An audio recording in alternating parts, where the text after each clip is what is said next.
Hello everyone. Today I'm going to be showing you how I do micro locks with 2-strand twists. I'm using a very old mannequin, so I'm going to be using two of my products that are going to bring this hair back to life. This is my hair care system. It's the Soothing Hair Growth Oil and Hydrating Rose Water. I'm going to apply both products to the hair to moisturize and make it easier to actually work with. This is the rose water. I use it to saturate the hair.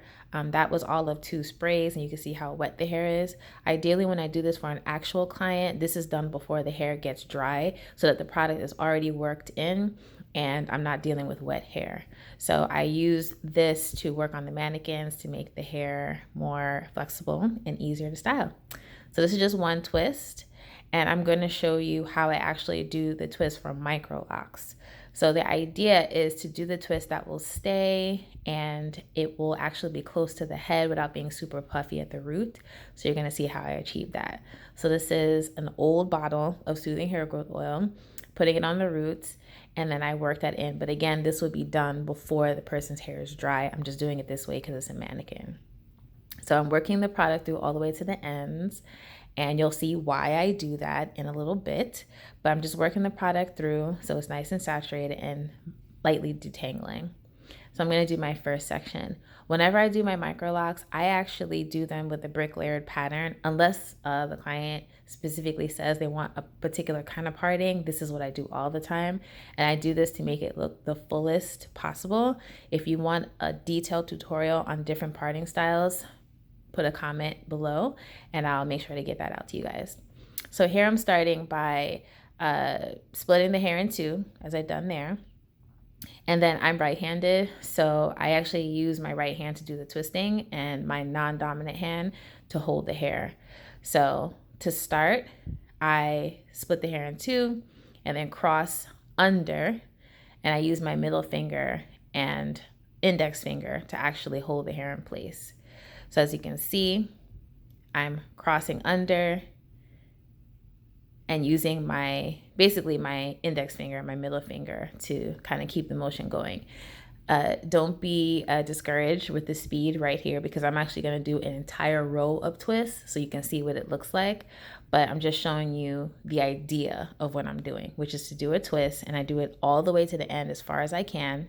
And then you'll see me coil in a few seconds to close the end of it. I used to do a little bit of a braid, but I found that it doesn't actually make a difference. When the person comes back for maintenance, that braid usually comes out, or it just looks like a coil. So that's why I just do a coil at the end, and you see that here.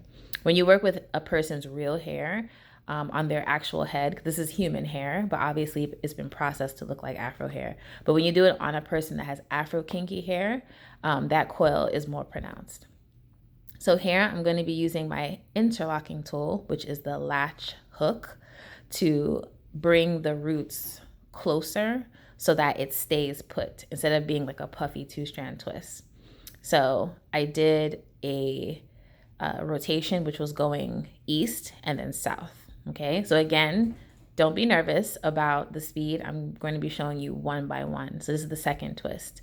So again, I use brick layering to make sure that the locks above go in between the parts below. If you want to see a tutorial, let me know and I'll get that out to you guys. For this one, instead of it splitting it down the middle, I'm going to split it horizontally down the middle. And you'll see me do it 3 different ways: vertical, horizontal, and diagonal. Okay, so this one is horizontal. Again, using my index finger and middle finger of my non-dominant hand, I use it to stabilize the twist as I'm twisting down. So I'm not individually twisting and then doing the rotation like you do a Senegalese. I'm just doing a regular twist, but I find that doing it in this motion helps it to stay nice and tight so that it kind of looks like micro locks instead of looking like twists. Okay, so I do that all the way to the end, and then you'll see me do the coil in a bit. Okay, so this is how I like to do the twist so that they look like micro locks. So normally when my clients get this style, people mistake it for sister locks, especially depending on the size of the parting.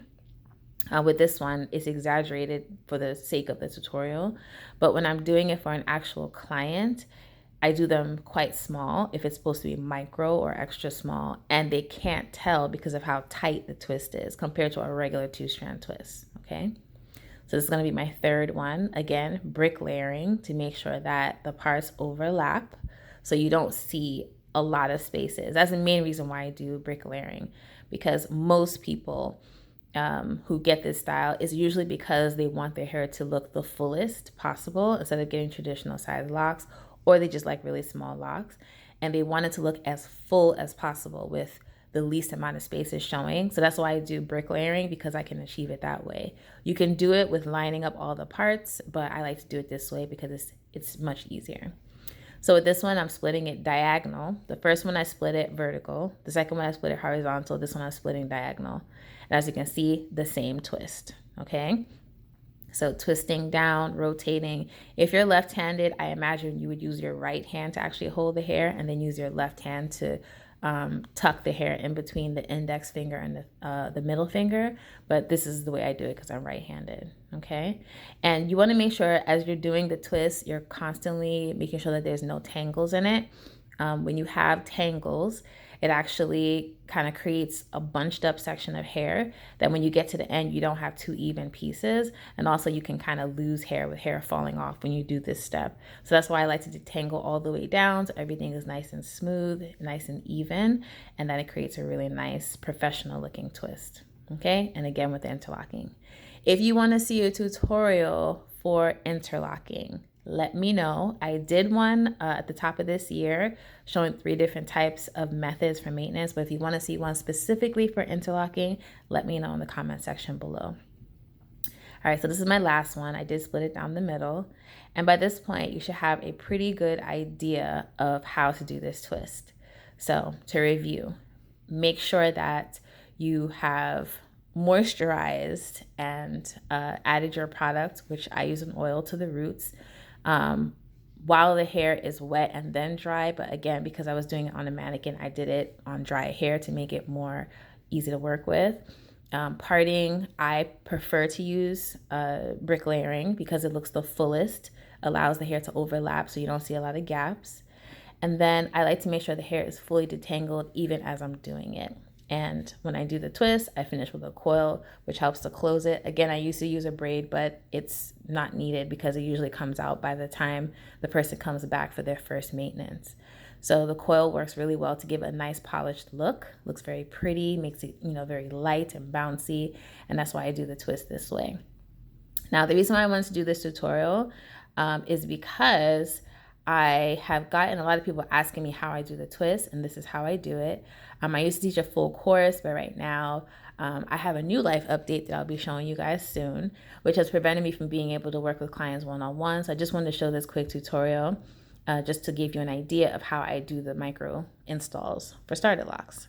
Now, if you want a full-length tutorial, it may be some time before I can do that, but I will be opening up spots sometime next year for one-on-one courses, but this will give you a pretty good idea of how to do it.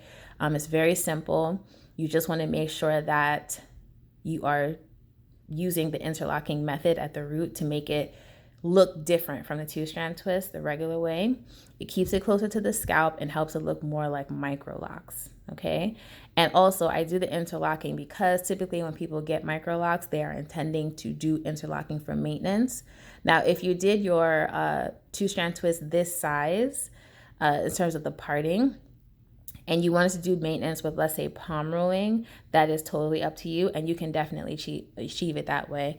So you don't have to do interlocking. You can definitely do palm roll, but when they're very, very small, like I would say over 200 locks, I would actually consider interlocking, just because with palm rolling, with so many locks, I've tried it before when I had micro locks in the past, and I find that it's actually not worth it in the end, because once your hair gets wet, it completely unravels after taking much longer than a typical retwist to do in the first place, and then drying and clips and things like that. So I prefer the interlocking because it lasts 2 months or more, and it continues to give that look of micro locks as the person goes through their journey.